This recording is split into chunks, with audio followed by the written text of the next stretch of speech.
जी नमस्कार, मैं हूं शैलेंद्र चौधरी। स्वागत करता हूं मैं आपका आपके अपने YouTube channel learn with Shailendra में। सीटेट पेपर 2 15 दिसंबर के लिए आंसर की मैं आप लोगों को सीडीपी की प्रोवाइड करा चुका हूं। सीडीपी के अलावा मैं हिंदी की प्रोवाइड करा चुका हूं। हिंदी के अलावा मैं इंग्लिश की प्रोवाइड करा चुका हूं। इस आंसर की में हम लोग मैथ्स और maths and science combined answer की हम लोग इसमें देखने वाले हैं। मैथ्स और साइंस की कंबाइंड आंसर की हमारी यहां पर रहेगी। इसके बाद आपको एसएसटी के जो 60 क्वेश्चन है उनके आंसर की देखने के लिए मिल जाएगी। इसके बाद संस्कृत के आंसर की देखने के लिए मिल जाएगी। कहीं से कुछ भी आपको पढ़ने की जरूरत नहीं है, सब कुछ आपको इसी चैनल पर मिल जाएगा। हर एक आंसर की ऑथेंटिक आंसर की आपको यहां पर प्रोवाइड करा दी जाएगी। ऑथेंटिक आंसर की आपको यहां पर प्रोवाइड कराई जाएगी। क्वेश्चन नंबर 31 से देखेंगे। ये सेट मेरा एम है, आपका सेट कोई और भी हो सकता है। अगर आपका कोई दूसरा सेट है तो आपको क्या करना है, अपना सेट लेना है और जो मैं आंसर बोलूंगा उस आंसर से आपको अपना आंसर मैच कर लेना है। आप लोग क्या करोगे, अपने आंसर से आप लोग अपने आंसर मैच करते चलोगे, ठीक है ना। ऐसे आपको चेक कर लेना है। कंफ्यूज बिल्कुल नहीं होना है, कंफ्यूज बिल्कुल भी होना है। ऑप्शन में बोलता चलूंगा। तो चलिए देर न करते हुए वीडियो को शुरू कर लेते हैं। और अगर आप लोग चैनल पर नए हो तो चैनल को सब्सक्राइब कर लेना, वीडियो को लाइक कर देना, शेयर कर देना। चैनल सब्सक्राइब आपको इसलिए कर लेना है, 17 तारीख से रीट की क्लास फ्री ऑफ कॉस्ट इसी चैनल पर स्टार्ट होने वाली है। रीट प्री के फॉर्म यानी पात्रता परीक्षा के फॉर्म आ चुके हैं। कल से फॉर्म अप्लाई ऑनलाइन होना शुरू हो जाएंगे, तो सभी लोग वहां पर फॉर्म फिल कर देना, क्योंकि वहां सीटेट को अलाउ नहीं किया जाता। क्वेश्चन नंबर 31 से देखेंगे। मैथ के यहाँ पर क्वेश्चन दे रखे हैं, मैथ्स और साइंस कंबाइंड यहाँ पर दे रखा है। तो आप लोगों को क्या करना है, मैं आंसर बताऊंगा। प्रॉपर एनालिसिस मैथ्स के क्वेश्चन का फुल सॉल्यूशन मैं आप लोगों को कल प्रोवाइड करा दूंगा। तो चलिए वीडियो को लाइक शेयर कर दो। 31 क्वेश्चन पर आ जाओ। क्वेश्चन नंबर 31 यहाँ पर दे रखा है। धातु के ठोस घनाकार बॉक्स जिसकी विमा है 200 सेंटीमीटर गुणा 50 सेंटीमीटर गुणा 100 सेंटीमीटर को पिघलाकर ठोस घन के रूप में डाला गया, तो दोनों ठोसों के पृष्ठीय क्षेत्रफलों का अंतर क्या होगा। पहले इसका निकालो, नहीं का निकालो, फिर दोनों का अंतर क्या होगा। ऑप्शन नंबर 1 करेक्ट आंसर इसका बन जाएगा। इसका क्या होगा, ऑप्शन नंबर 1 करेक्ट आंसर बनेगा। क्वेश्चन नंबर 32 पर चलते हैं। आरोही क्रम में व्यवस्थित कर प्रेक्षण जो है 42, 40x, x plus 15, x plus 17, x plus 20, 58 और 60 का माध्य 53 है। इन आंकड़ों का माध्यक है। इन आंकड़ों का माध्यक जो निकलेगा भाई, इन आंकड़ों का मीडियन पूछा है, मीडियन जो निकलेगा 54 निकलेगा। ऑप्शन नंबर 3 54, जिसने आपके पेपर में 1 नंबर पर, 2 नंबर पर, 3 नंबर पर, 4 नंबर पर कहीं दे रखा हो, जहां 54 दे रखा हो वो करेक्ट आंसर है। जहां 54 दे रखा हो करेक्ट आंसर वो बनेगा जहां 54 आप लोगों का दे रखा होगा। किसी दिन एक विद्यार्थी द्वारा विभिन्न क्रियाकलापों में व्यतीत किए गए समय के पाई चार्ट में नीचे दिए गए केंद्रीय कोण त्रिज्य खंडों द्वारा निरूपित किया गया। स्कूल में 90 डिग्री, गृह कार्य 60 डिग्री, खेल 60 पड़े, नींद 120 डिग्री, अन्य 30 डिग्री। तो यहां पर आप लोगों से पूछा है कि नींद और स्कूल क्रियाकलापों में विद्यार्थियों द्वारा व्यतीत किए गए समय का अंतर क्या है। तो 3 घंटे अंतर समय आएगा। क्या आएगा, 3 घंटे। 360 से जैसे परसेंटेज निकालते हैं ऐसे ही सेंट्रल एंगल 360 से निकाल लेते हैं, 360 से निकाल लेते हैं। क्वेश्चन नंबर 34 पे चलते हैं। क्वेश्चन नंबर 34 कि एक विद्यार्थी x-4 = 3 x का मान ज्ञात करने के लिए कहा गया। उसने 4 को 3 से घटाकर कार्य पूरा किया। निम्नलिखित में से कौन सा ऊपर दी गई परिस्थिति का सबसे उपयुक्त वर्णन करता है। कौन सा उपयुक्त वर्णन करता है आपको यहां पर बताना है। तो ऑप्शन नंबर 3 विद्यार्थी ने कलन विधि आधारित त्रुटि की है, ये इसका करेक्ट आंसर बन जाएगा। अगले क्वेश्चन पर आ जाओ। नेक्स्ट क्वेश्चन है आपका क्वेश्चन नंबर 35। क्वेश्चन नंबर 35 की तरफ चलते हैं। क्वेश्चन नंबर 35 आपका निम्नलिखित में से कौन सा गणितीय कथन सत्य नहीं है। भाई नहीं है पूछा है, मैंने बताया था जहां नहीं आ जाओ वहां सतर्क हो जाओ। जहां नहीं आ जाओ भाई सतर्क हो जाना चाहिए। तो एक दी हुई संख्या का प्रत्येक गुणनखंड हमेशा उस संख्या से बड़ा होगा। कैसे बड़ा हो जाएगा भाई, मान लीजिए 10 के मैं गुणनखंड करता हूं तो 1, 2, 5 इसके गुणनखंड होगा, या हम कह सकते हैं प्राइम फैक्टर करोगे तो 2 × 5 होंगे, तो इससे बड़ा थोड़ी होगा, उससे बड़ा कभी नहीं होगा। तो इसका गलत कौन सा है, ऑप्शन नंबर 4 जो है यहां पर गलत दे रखा है। नेक्स्ट आपका क्वेश्चन 36 है आपका।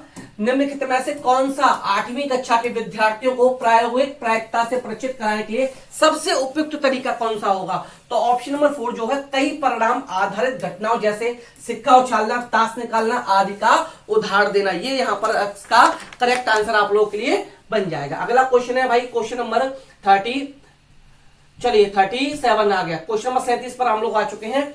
क्वेश्चन नंबर 37 निम्नलिखित में से कौन से उच्च प्राथमिक स्तर पर आकलन के सबसे उपयुक्त कारणों को दर्शाते हैं? सबसे उपयुक्त कारणों को कौन से दर्शाते हैं आपको ये बताना है भाई। तो यहाँ पर ए और सी दो दर्शाते हैं, तो यानी कि ऑप्शन 2 जो है ये करेक्ट आंसर बनेगा। ऑप्शन 2 जो है ये, सॉरी ए और बी यानी कि ऑप्शन 4 करेक्ट आंसर आपका बनेगा। ऑप्शन 4 करेक्ट आंसर बन जाएगा। क्वेश्चन 38 पर आओ। निम्नलिखित में से कौन सी बंद श्रेय वाली और मुक्त श्रेय वाली यानी अपसारी और अभिसारी, बहुत बार ये चीज पढ़ा रखी थी भाई, बहुत अच्छी बार पढ़ा रखी थी। 104 और 109 के बीच में 4 प्राकृतिक संख्या सूचीबद्ध कीजिए। तो भाई फिक्स ही करोगे आप लोग, क्योंकि 4 नेचुरल नंबर पूछे, ठीक है। 5 से कम 4 पूर्णांक लिखिए, ठीक है। 5/11 और 10/11 के बीच 4 परमेय संख्या सूचीबद्ध कीजिए। 5/4 के 4 समतुल्य लिखिए, तो ये भी नहीं होगा। यहां भी कोई भी 4 लिख सकते हो, यहां भी कोई 4 लिख सकते हो। 5 से कम 4 पूर्णांक लिख दिए। राइट 4 इंटीजर, ये भी कोई भी हो सकते हैं, लेकिन ये आपको ऑप्शन में 3 ही बनेगा। ये 3 ही बनेगा मुक्त अंतर वाली, ठीक है ना। मुक्त श्रेय वाली के लीजिए, अभिसारी के लीजिए। पूरा डिटेल में भाई एक चीज पढ़ा रखी है इसके बारे में। क्वेश्चन नंबर 109 पे आ जाओ, सॉरी 39। क्वेश्चन नंबर 39 पर चलते हैं। क्वेश्चन नंबर 39 पर चलते हैं। निम्नलिखित में से किसे प्रभावी गणित की कक्षा की एक विशेषता के रूप में माना जाता है? तो ऑप्शन 3 करेक्ट हो जाएगा। विभिन्न उदाहरणों की सहायता से विद्यार्थियों को इसके प्रति संवेदनशील बनाना, कि गणित एक अमूर्त विषय है, कि गणित एक अमूर्त विषय है। क्वेश्चन नंबर 40 पर चलते हैं। क्वेश्चन नंबर 40, एक कक्षा में प्रश्न पूछने के आकलन के एक साधन के रूप में उपयोग करते समय निम्नलिखित में से किसका अनुपालन करना चाहिए? किसका अनुपालन यहां पर करना चाहिए? तो ऑप्शन नंबर 3, त्रुटियों और भ्रांतियों के आकलन के लिए प्रश्न पूछना। त्रुटियों और भ्रांतियों के आकलन के लिए प्रश्न पूछना, ये इसका करेक्ट आंसर यहां पर बन जाएगा। अगला है आपका नेक्स्ट क्वेश्चन है क्वेश्चन नंबर 41। क्वेश्चन नंबर 41 पर आते हैं। क्वेश्चन नंबर 41 पर आते हैं। क्वेश्चन नंबर 41 के x+5 + y7y को 5 + x + 7y की तरह लिखा जाए तो निम्नलिखित में से योग के कौन से गुण या गुणों का उपयोग किया गया है? तो ऑप्शन नंबर 1 जो है क्रम, विनिमय और साहचर्य दोनों, ये करेक्ट आंसर आप लोगों का बन जाएगा। नेक्स्ट है question number 42। Question number 42, question थोड़े से बड़े दे रखे थे भाई कि पढ़ने में टाइम ले जाएंगे। राष्ट्रीय पाठ्यचर्या रूपरेखा 2005 एनसीएफ 2005 मिडिल स्कूल स्तर पर गणित पाठ्यचर्या के लिए सर्पिल दृष्टिकोण को बढ़ावा देता है। इस दृष्टिकोण का सर्वोत्तम उदाहरण इस दृष्टिकोण का क्या हो जाएगा? ऑप्शन नंबर 1 कि कठिनाइयों के बढ़ते क्रम में अवधारणाओं को शामिल करते हुए पहले पढ़ाई गई अवधारणाओं को संक्षिप्त रूप से पुनर्वलोकन करना, ये इस क्वेश्चन का करेक्ट आंसर बन जाएगा। अगला है आपका क्वेश्चन, नेक्स्ट क्वेश्चन है क्वेश्चन नंबर 43 पर आते हैं। निम्न में से किस कथन में संख्या 6 का उपयोग गुणन संख्या के अर्थ में किया गया है? गुणन संख्या के अर्थ में किया गया है। तो एक सेट में 6 तत्व हैं, एक सेट में 6 तत्व है, ये हो जाएगा। इसको क्या करोगे आप लोग? सॉल्व कर लोगे। इसको क्या करोगे? सॉल्व करोगे और 1,53,000 इसका आंसर आ जाएगा। 1,53,000 इसका करेक्ट आंसर आ जाएगा। नेक्स्ट क्वेश्चन है क्वेश्चन नंबर 45वें क्वेश्चन पर आते हैं।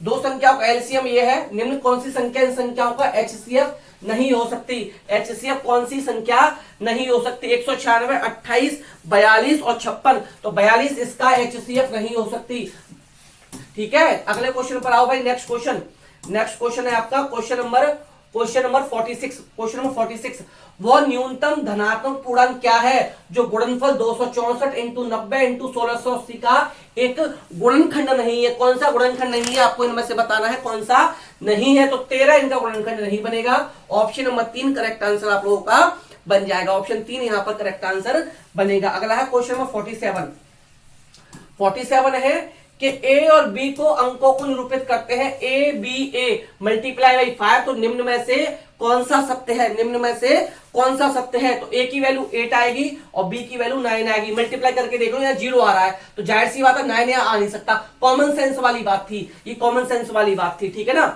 ठीक है, तो थोड़ा सा मतलब इसको करके देखोगे तो आप लोग इजीली पहुंच जाते, इजीली क्वेश्चन पर आप लोग पहुंच सकते थे। क्वेश्चन नंबर 48, यदि x वह न्यूनतम संख्या है जिसे 7751 से घटाने पर वह पूर्ण वर्ग बन जाता है तो 3x - 5 का मान है। तो x क्या है? 16।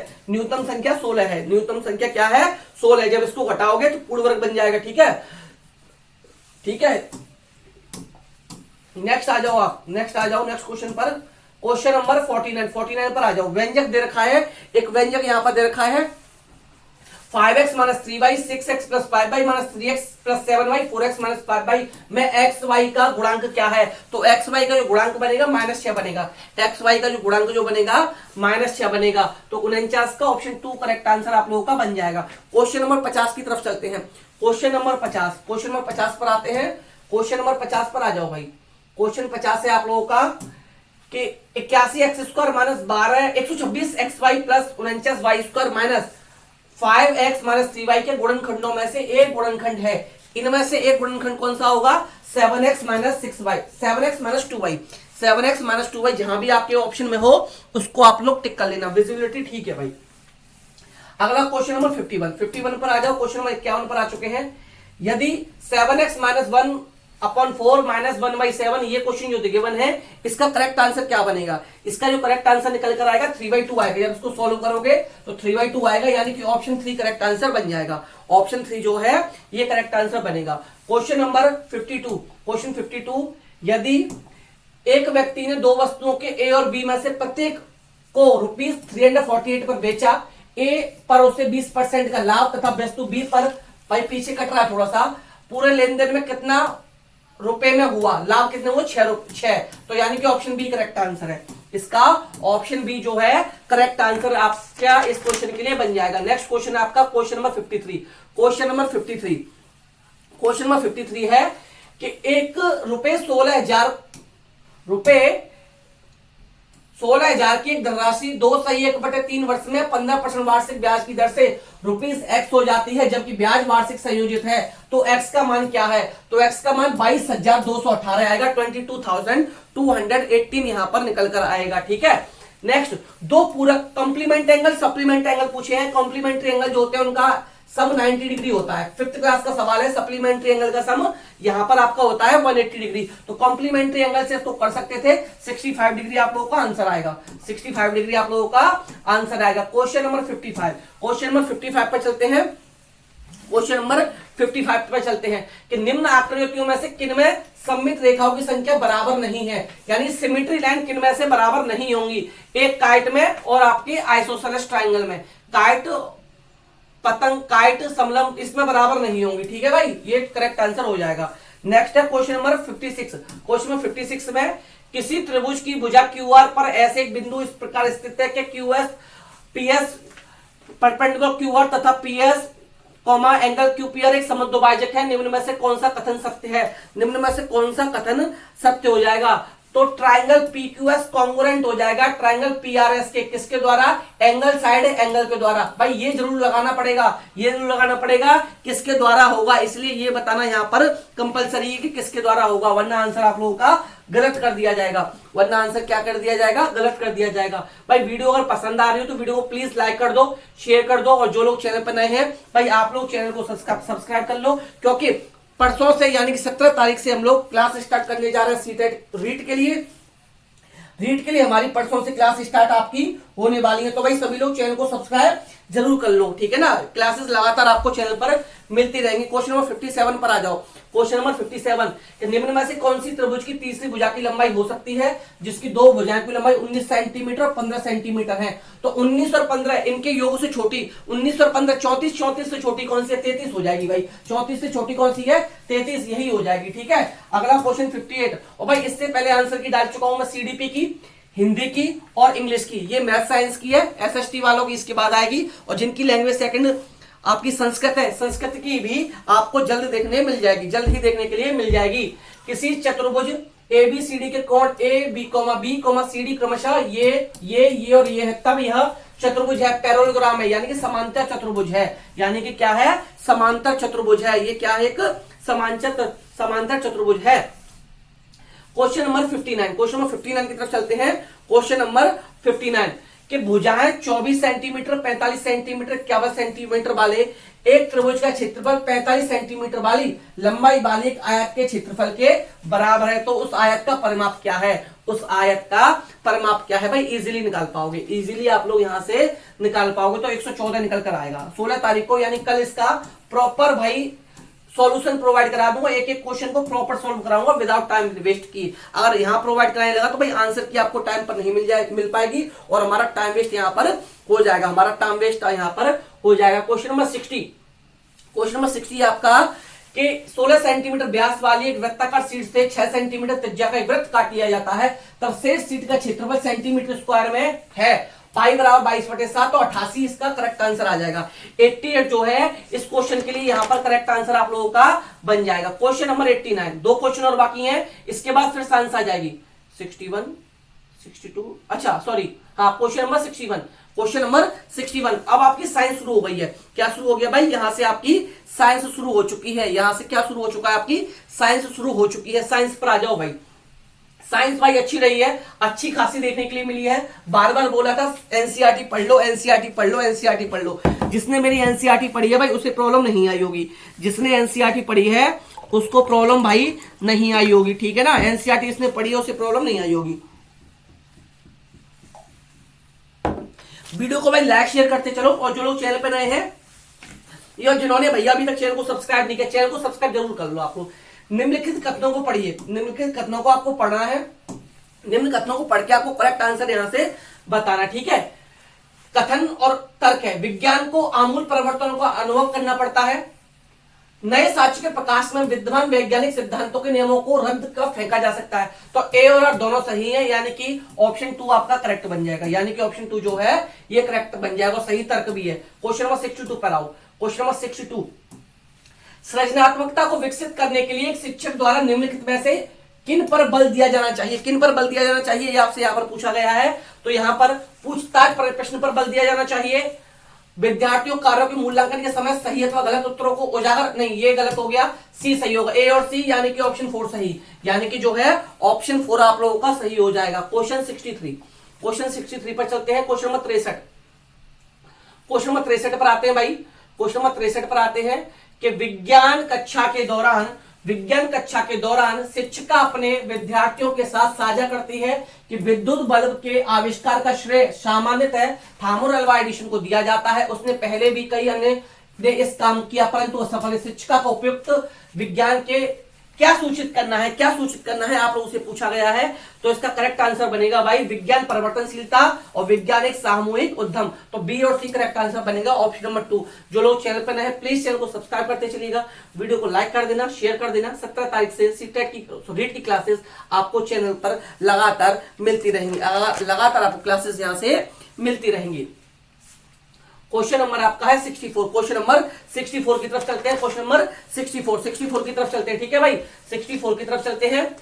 क्यों प्रणालियों के व्यवहार का विश्लेषण करने के लिए वैज्ञानिक प्रतिरूपण का उपयोग करते हैं? क्यों उपयोग करते हैं? तो भाई इसका ऑप्शन 4 करेक्ट हो जाएगा। वास्तविक प्रणाली तुलना में प्रतिरूप विश्लेषण करने के लिए सरल होते हैं। क्वेश्चन नंबर 4 जो है इसका करेक्ट आंसर बन जाएगा। क्वेश्चन नंबर 65 पर आ जाओ। क्वेश्चन नंबर 65, क्वेश्चन नंबर 65 की तरफ चलते हैं। क्वेश्चन नंबर 65, शिक्षक ने कक्षा में एक प्रयोग किया। शिक्षक ने कक्षा में एक प्रयोग किया। क्या प्रयोग किया भाई? कि विद्यार्थियों ने निम्नलिखित S1 और S2 को रिकॉर्ड अंकित किया। S1 ऑक्सीजन ज्वलनशीलता का समर्थक है, S2 ऑक्सीजन एक ज्वलनशील गैस है। तो निम्नलिखित में से कौन सा सत्य है? S1 अवलोकन, S2 निष्कर्ष, तो यही सत्य है। ऑप्शन 1 जो है यही ट्रू हो जाएगा। ऑप्शन 1 जो है यही ट्रू यहां पर हो जाएगा। क्वेश्चन नंबर 66, साइंस भाई, साइंस में भी बड़े बड़े ऑप्शंस दे रखे थे। साइंस में क्या था? बड़े बड़े आप लोगों से के ऑप्शन यहां पर दे रखे थे। यहां पर क्वेश्चन नंबर 66 पर हम लोग आ चुके हैं। क्वेश्चन नंबर 66, क्वेश्चन नंबर 66, एक लड़की ने प्लास्टिक की एक बोतल में तल के निकट एक छेद किया। उसने छेद को बंद करने के लिए उस पर अपना अंगूठा रखा। बोतल को उसकी क्षमता से आधा पानी से भरा, फिर उसने बोतल को ढक्कन कसकर बंद कर दिया। क्या होगा जब वह अपना अंगूठा छेद से हटाएगी? क्या होगा? तो ऑप्शन 4, छेद से पानी का फुहारा छूटेगा, क्योंकि बोतल के अंदर का दाब बाहरी दाब से अधिक है। ऑप्शन 4 करेक्ट आंसर आप लोगों का यहां पर बन जाएगा। अब आते हैं अगले क्वेश्चन पर। अगले क्वेश्चन पर आ जाओ। ऑप्शन नंबर है क्वेश्चन नंबर 67 पर आ जाओ।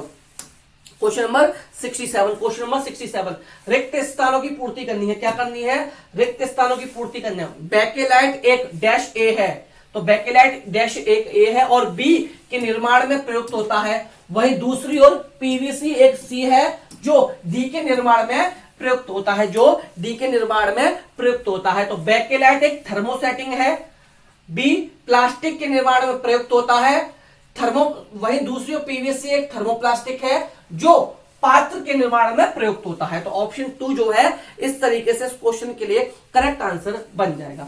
नेक्स्ट है क्वेश्चन नंबर 68। 68वें क्वेश्चन पर हम लोग आ चुके हैं।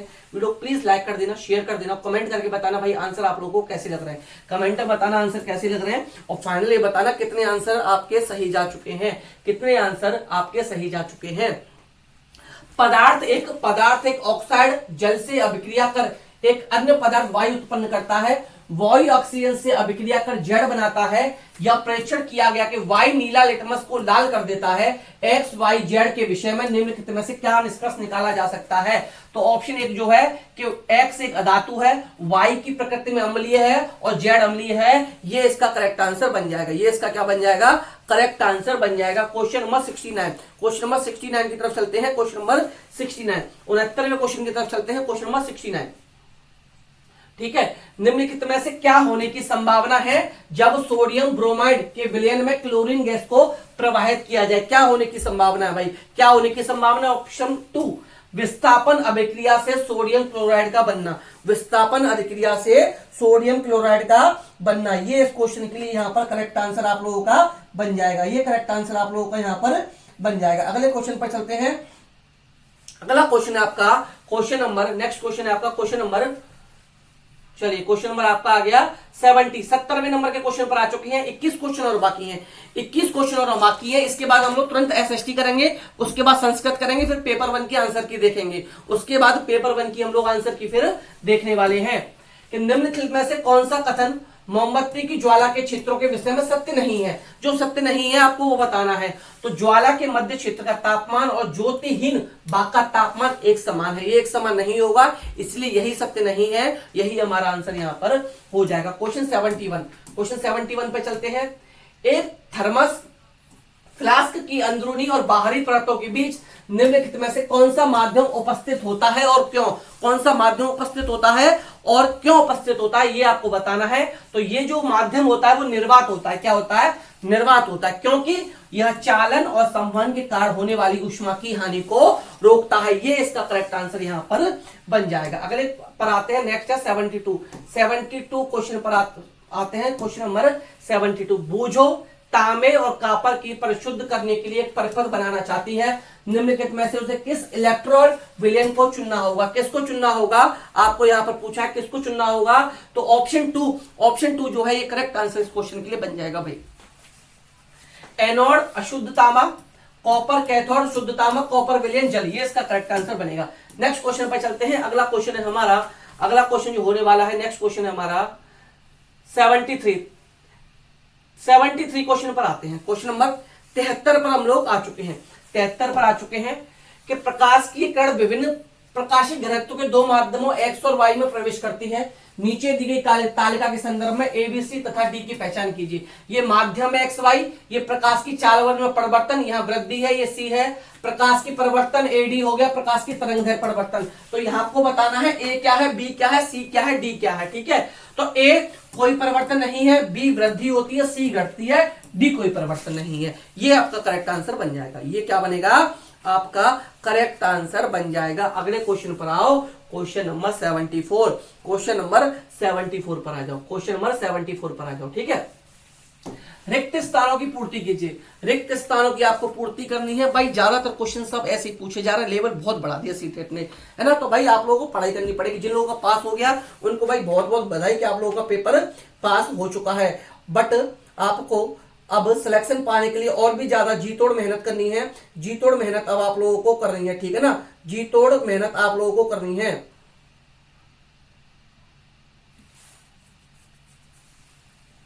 चलिए अगले क्वेश्चन पर आ जाओ, ठीक है ना। नेक्स्ट क्वेश्चन पर चलते हैं। रिक्त स्थानों की पूर्ति कीजिए। वह प्रक्रम जिसके द्वारा मृत वनस्पति जीवाश्म ईंधन ए में दाब, बी में और सी में परिवर्तित हो जाती है तो डी कहलाता है। तो डी कहलाता है। डी क्या कहलाता है ये आपको बताना है। डी क्या कहलाता है भाई। ए कोयला है, बी उच्च है, सी उच्च है, डी कार्बनीकरण है। ये इसका करेक्ट आंसर बन जाएगा, ये यहां पर इसका करेक्ट आंसर बन जाएगा। नेक्स्ट क्वेश्चन की तरफ चलते हैं। नेक्स्ट क्वेश्चन है आपका क्वेश्चन नंबर 75। 75वें नंबर के क्वेश्चन पर आते हैं। क्वेश्चन नंबर 75, 16 क्वेश्चन और बचे हैं, इसके बाद मैथ साइंस भी हमारा कंप्लीट यहां पर हो जाएगा। मृदा के एक नमूने को जल के साथ मिलाया गया जिसने पीएच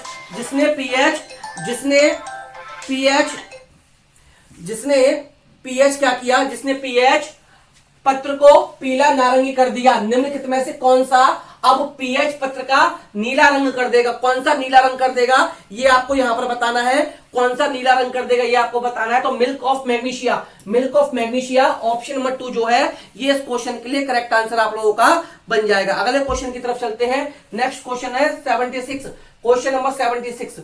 फ्यूज तार बनाने के लिए निम्नलिखित में से आप किसका चयन करेंगे? फ्यूज तार बनाने के लिए आप निम्न में से किसका प्रयोग करेंगे, ये आपसे यहां पर पूछा गया है, ठीक है ना। ये आपसे यहां पर पूछा गया किसका प्रयोग करेंगे भाई। तो प्रतिरोध उच्च होगा, मोटाई पतली होगी और गलनांक निम्न होगा। ऑप्शन 3 करेक्ट आंसर बनेगा। ऑप्शन 3 यहां पर आप लोगों का करेक्ट आंसर बनेगा। अगले क्वेश्चन पर आ जाओ। क्वेश्चन नंबर 77, वायुमंडलीय नाइट्रोजन की स्थिरीकरण को निम्नलिखित चरणों को सही क्रम में व्यवस्थित कीजिए। सही क्रम में आपको इसको व्यवस्थित करना है, किसमें? सही क्रम में व्यवस्थित करना है। तो डीसीएबी इसका सही क्रम बनेगा। डीसीएबी जो है इसका सही क्रम बनेगा। डीसीएबी सही क्रम इसका बन जाएगा। नेक्स्ट आ जाओ क्वेश्चन नंबर 78। क्वेश्चन नंबर 78 पर आते हैं। क्वेश्चन नंबर 78, किसी शहर का विभिन्न महीनों के लिए निम्नलिखित में से मौसम चार्ट है। किस महीने में वाष्पन की दर उच्चतम होगी? किस महीने में वाष्पन की दर उच्चतम होगी ये आपसे पूछा गया है। Question number 78। तो यहां पर देखेंगे हम लोग किसमें उच्चतम होगी। तो ऑप्शन 3 जो है इसका करेक्ट बनेगा। ऑप्शन 3 बी की होगी, ठीक है। बी की तापमान 29 डिग्री, ठीक है। हवा की चार्ज 2.91 डिग्री और आर्द्रता ह्यूमिडिटी जो है 70.33, ये इसका करेक्ट आंसर बन जाएगा। क्वेश्चन 79 की तरफ चलते हैं। क्वेश्चन नंबर 79, 79वें क्वेश्चन पर हम लोग आ चुके हैं। क्वेश्चन नंबर 79, निम्नलिखित में से कौन सा कथन किसी पुष्प में लैंगिक जनन की घटनाओं के क्रम के लिए सही है? कौन सा सही है?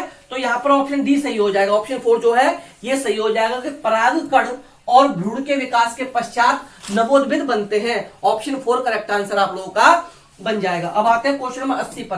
क्वेश्चन नंबर 80 पर आते हैं भाई। क्वेश्चन नंबर 80 पर आते हैं कि निम्नलिखित में से कौन सा कथन अंतःस्रावी ग्रंथियों के विषय में सत्य नहीं है? जो सत्य नहीं है वो बताना है आपको कि कौन सा यहां पर सत्य नहीं है। तो देखिए ऑप्शन 3 जो है कि अंतःस्रावी ग्रंथियां वाहिनियों द्वारा हार्मोनों का स्राव करती हैं, ये यहां पर सत्य नहीं। आई होप वीडियो पसंद आ रहा होगा। आपको वीडियो पसंद आ वीडियो को प्लीज लाइक कर दो, शेयर कर दो और जो लोग चैनल पर नए हैं वो लोग प्लीज चैनल को सब्सक्राइब जरूर कर लीजिए। 17 तारीख से रीड की क्लासेस आपको देखने के लिए लगातार इस चैनल पर मिलने वाली है। क्वेश्चन नंबर 81 पर आ जाओ। क्वेश्चन नंबर 81 पर आते हैं। क्वेश्चन नंबर 81, कमेंट में आप ये बताना कि आपके अब तक कितने आंसर सही गए। इससे पहले मैं सीडीपी हिंदी और इंग्लिश की आंसर की डाल चुका हूं। मैथ साइंस की ये रहेगी आपकी। संस्कृत अगर किसी की है तो भाई रह जाएगी, वरना मैथ साइंस वालों का काम हो गया। तो टोटल आपका निकल के आ गया हो। कमेंट में मुझे ये जरूर बताना कि कितना आपका फाइनल स्कोर रहा। जिन लोगों का पास हो रहा है भाई सेट, उनको बहुत बहुत बधाई भाई मेरी तरफ से, ठीक है ना। ऑथेंटिक आंसर की आपको यहाँ पर प्रोवाइड की गई है। 1-2 ह्यूमन एरर हो सकते हैं, वैसे ऑथेंटिक आंसर की मैंने आप लोगों को प्रोवाइड यहाँ पर कराइए। Video please like and share करते चलिएगा। वीडियो को प्लीज लाइक एंड शेयर सभी लोग यहां पर करते चलिएगा। और जो लोग चैनल पर नए थे वो सब्सक्राइब जरूर कर लेना, जिससे क्लासेस का नोटिफिकेशन आप तक पहुंच सके। बेल आइकन दबा देना, जिससे जो भी क्लासेस आएगी उसका नोटिफिकेशन आपको पहुंच जाया करेगा। अब कथन ए, वन नाशन वन कटाई बाढ़ का कारण हो सकता है। तर्क है वन कटाई से जल के दर घट जाती है। तो इसमें क्या है, ए और आर दोनों सत्य है और ए आर का सही तर्क है और ए आर का सही तर्क नहीं है, सॉरी ये इसका तर्क नहीं है। तो ऑप्शन 3 सही बनेगा। ऑप्शन 3 जो है ये इसका सही ऑप्शन बन जाएगा, इसके लिए सही ऑप्शन बनेगा, ठीक है। क्वेश्चन नंबर 82, क्वेश्चन 82 पर आओ भाई। क्वेश्चन 82 पे आते हैं। क्वेश्चन नंबर 82 पर आते हैं। क्वेश्चन नंबर 82 पर आते हैं, ठीक है। एक शिक्षक विद्यार्थियों के 2 समूहों को निम्नलिखित सामग्रियां देता है। समूह ए को क्या देता है? 3 आयताकार कांच की पट्टियां, कांच की एक वृत्ताकार समतल प्लेट, चूड़ियों के कुछ टुकड़े तथा गत्ते की बनी हुई ट्यूब एवं डिस्क। और समूह बी, दो समतल दर्पण और एक कठोर गत्ता या बॉक्स।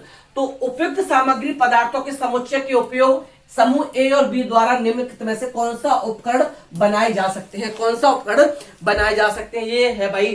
तो देखिए समूह ए द्वारा पेरिस्कोप और समूह बी द्वारा केलाइडोस्कोप, ये करेक्ट आंसर बनेगा। ऑप्शन नंबर 2 जो है ये करेक्ट आंसर आप लोगों का बन जाएगा। क्वेश्चन नंबर 82 का ऑप्शन नंबर 2 हमारा करेक्ट आंसर बन जाएगा। क्वेश्चन नंबर 83 पर आते हैं, क्वेश्चन नंबर 83, क्वेश्चन नंबर 83 पर आते हैं, ठीक है। सूक्ष्म जीव हमारे लिए लाभदायी और हानिकारक दोनों हो सकते हैं। निम्नलिखित में से कौन सा लाभदायी व्यवहार सूक्ष्म जीवों द्वारा नहीं किया जाता। सूक्ष्म जीव हमारे लिए लाभदायक भी है और हानिकारक भी है। बट ये पूछ रहा है ये जो 4 दे रखे हैं इसमें से सूक्ष्म जीव हमें क्या लाभदायक हमारे लिए नहीं होता। फर्स्ट, घरों में भोज्य पदार्थों का परिरक्षण, बिल्कुल ठीक बात है। मृदा की उर्वरता बढ़ाना में वृद्धि करना, बिल्कुल ठीक है। जैविक अपशिष्टों का अपघटन, बिल्कुल ठीक है। औषधियां बनाने, ये भाई हमारे लिए औषधि नहीं बनाते, ये गलत हो जाएगा। जब ये गलत हो जाएगा तो इसलिए यही हमारा सही आंसर बन जाएगा। जब ये गलत हो जाएगा तो इसलिए हमारा सही ऑप्शन यही बन जाएगा। अब आते हैं अगले क्वेश्चन पर, क्वेश्चन नंबर 84। अब आते हैं अगले क्वेश्चन पर, क्वेश्चन नंबर 84 पर आते हैं भाई। निम्नलिखित में से किसकी मृदा की उर्वरता को बढ़ाने की संभावना सबसे कम है। मृदा की बढ़ाने की सबसे संभावना किसका? प्रत्येक ऋतु में एकांतर विभिन्न फसलें उगाना, बिल्कुल ठीक बात है भाई। क्रॉप डिफरेंट क्रॉप्स, बिल्कुल ठीक है। 2 फसलों के बीच खेत को बिना बोए छोड़ देना, बिल्कुल ठीक है, यानी टाइम दे दिया फसलों के बीच में। उर्वरकों को जैविक खाद द्वारा बदलना, बिल्कुल ठीक है। फसलों के बोते समय उनमें न्यूनतम दूरी, ये गलत है भाई, यही गलत है। ये जब ये गलत है तो यही सही आंसर हमारा बन जाएगा, क्योंकि गलत ही पूछा है, जो गलत है वही करेक्ट आंसर हम लोगों का यहाँ पर बन जाएगा। अगला है next question, question number 85। Question number 85 है यहाँ पर, मेढकों में कायांतरण के प्रक्रम के लिए कौन सा हार्मोन उत्तरदायी है? कौन सा हार्मोन उत्तरदायी है? Option 1 insulin, option B adrenaline, option 3 वृद्धि हार्मोन और ऑप्शन 4 थायरोक्सिन, और ऑप्शन 4 थायरोक्सिन। तो क्वेश्चन नंबर 85 जो है इसका करेक्ट आंसर जो बनेगा थायरोक्सिन। थायरोक्सिन जो है इसका करेक्ट आंसर बन जाएगा ऑप्शन नंबर 4। ऑप्शन नंबर 4 इस क्वेश्चन का करेक्ट आंसर बन जाएगा। अगला है क्वेश्चन नंबर 86। अगला है क्वेश्चन नंबर 86, 86वें नंबर के क्वेश्चन पर भाई आ चुके हैं। क्वेश्चन नंबर 86 पर हम लोग यहां पर आ चुके हैं कि एक शिक्षक रसायन विज्ञान में एक विषय के शिक्षण के समय विद्यार्थियों की निम्नलिखित धारणाओं की पहचान करता है। निम्नलिखित में से कौन सा वैकल्पिक धारणा नहीं है? कौन सी वैकल्पिक धारणा नहीं है ये आपको बताना है। तो ऑप्शन 4 अभिक्रिया में ऑक्सीजन डालना, उपचयन ऑक्सीजन है, ये नहीं है और नहीं पूछा था, तो इसलिए हमारा करेक्ट आंसर यही बन जाएगा। हमारा करेक्ट आंसर यही बन जाएगा। क्वेश्चन नंबर 87 पर आते हैं। क्वेश्चन 87 पर आते हैं। योग भाई वीडियो पसंद आएगा, वीडियो लाइक कर दो, शेयर कर दो। जो लोग चैनल पर नए हैं प्लीज चैनल को आप लोग सब्सक्राइब जरूर कर लेना। अगर ये आंसर की आप लोग देख रहे हैं तो इससे पहले सीडीपी के आंसर की, हिंदी के आंसर की, सीट और हिंदी, इंग्लिश और सीडीपी डाल दी गई है, संस्कृत अभी डालूंगा। चैनल पर जाकर तीनों आंसर की देख लो, ऑथेंटिक आंसर की डाली गई है भैया। ऑथेंटिक एक एक आंसर का बेस्ट सॉल्यूशन आपको प्रोवाइड कराया गया है। Question number 87। क्वेश्चन नंबर 87, निम्नलिखित में से कौन सा एक सही वैज्ञानिक सादृश्य अनुरूपता को निरूपित करता है? तो यहाँ पर ईंधन आग की तरह जलता है, ईंधन आग की तरह जलता है। क्वेश्चन नंबर 87 जो है इसके लिए ऑप्शन 3 यहाँ पर करेक्ट आंसर बन जाएगा। Question number 88। क्वेश्चन नंबर 88 पर आते हैं। क्वेश्चन नंबर 88, एक शिक्षिका कक्षा में परमाणु ऊर्जा पर वाद विवाद का आयोजन करती है, उसके क्या उद्देश्य हो सकते हैं? उसके क्या उद्देश्य हो सकते हैं ये आपको बताना है कि उसके क्या उद्देश्य हो सकते हैं। क्वेश्चन नंबर 88, क्वेश्चन नंबर 88, ठीक है। तो विज्ञान प्रौद्योगिकी समाज के बीच को संबंधों को समझना, बिल्कुल सही बात है। विद्यार्थियों को वैश्विक सरोकारों के मुद्दे से अवगत कराना, बिल्कुल ठीक है। परमाणु रिएक्टर के संबंध में विद्यार्थियों की अवधारणात्मक समझ बोझ को प्रोत्साहित करना, ये गलत है, ये गलत हो जाएगा। ऑप्शन डी समाज के हित लाभ के लिए विज्ञान के दायित्वपूर्ण उपयोग के बारे में समझना, अवबोधन, ये भी ठीक है। तो ए बी डी ठीक है। जब ए बी डी ठीक है हमारे, तो ऑप्शन नंबर 4 जो है ये करेक्ट आंसर आप लोगों का बन जाएगा। अगला क्वेश्चन है आपका क्वेश्चन नंबर 89 और और 92 क्वेश्चन और बचे हैं, 2 क्वेश्चन बचे हैं। कमेंट में सब लोग ये बताकर जरूर जाना मुझे कि आपका फाइनल स्कोर क्या बना, और तो पूरा पेपर चेक हो गया तो 150 में से क्या बने, किसी वीडियो में लिख देना कि आपका स्कोर ये बन रहा है। भाई मुझे बहुत खुशी होगी अगर आपका पेपर पास होगा, तो सच में आपको खुशी होगी, आपके पेरेंट्स को खुशी होगी मानता हूं, लेकिन साथ के साथ भाई मुझे भी खुशी होगी। आपकी खुशी में मुझे भी शामिल कर लेना, मैं भी आपके साथ खुश होना चाहूंगा और मैं बहुत खुश होऊंगा भाई अगर आपका पेपर क्वालिफाई होता है, तो मुझे भी भैया बहुत ज्यादा खुशी होने वाली है। भैया मतलब बहनों को भी है भाई, बहनों के पेपरों की भी खुशी होगी मुझे। निम्नलिखित में से कौन सा विज्ञान के समकालीन बोध के साथ सुसंगत नहीं है? कौन सा सुसंगत नहीं है? ऑप्शन नंबर 3 सुसंगत नहीं है कि वैज्ञानिक विधि परिघटना के संबंध में सौहार्दपूर्ण अथवा मूल्य संबंधित निर्णय लेने से में कोई सहायता नहीं करती है। ये इसका करेक्ट आंसर बन जाएगा। इस वीडियो का लास्ट क्वेश्चन रहने वाला है मैथ साइंस का लास्ट क्वेश्चन नंबर 90 रहने वाला है। इससे पहले अगर आपने सीडीपी इंग्लिश और हिंदी की अगर आपने अभी तक आंसर की नहीं मिलाई है तो चैनल पर चले जाओ, देख लो, तीनों वीडियो अपलोड हो चुकी हैं। इसके बाद एसएसटी वालों के लिए हो जाएगी संस्कृत, जिसकी संस्कृत लैंग्वेज है उनके लिए संस्कृत भी अभी जस्ट मैं अपलोड कर दूंगा, इसके तुरंत बाद ही आ जाना, टाइम नहीं लगने वाला। निम्नलिखित उद्धरण पर विचार कीजिए। बोर के परमाणु के सिद्धांत ने विज्ञान में क्रांति ला दी। इसकी वजह से इलेक्ट्रॉन के लिए स्थिर ऊर्जा अवस्थाएं समान, जिसमें इलेक्ट्रॉन नाभिक के चारों गति समान ऊर्जा का विकिरण नहीं करता है। तो यहाँ पर उपयुक्त उद्धरण विज्ञान की प्रकृति के संबंध में क्या चित्रित करता है? तो ऑप्शन नंबर 4 विज्ञान अस्थायी है। विज्ञान अस्थायी है, इसका करेक्ट आंसर बनेगा। वीडियो को लाइक करना, शेयर करना, जो लोग चैनल पर नए थे प्लीज चैनल को सब्सक्राइब करके जुड़ जाना। परसों से हम लोग स्टार्ट करने वाले क्लास रीट के लिए, और सीटेट फोड़ने के बाद अब फोड़ने की बारी है रीट की। रीट को भी हम लोग 4 डालेंगे, मिलकर 4 डालेंगे। जल्दी से आ जाओ संस्कृत के लिए।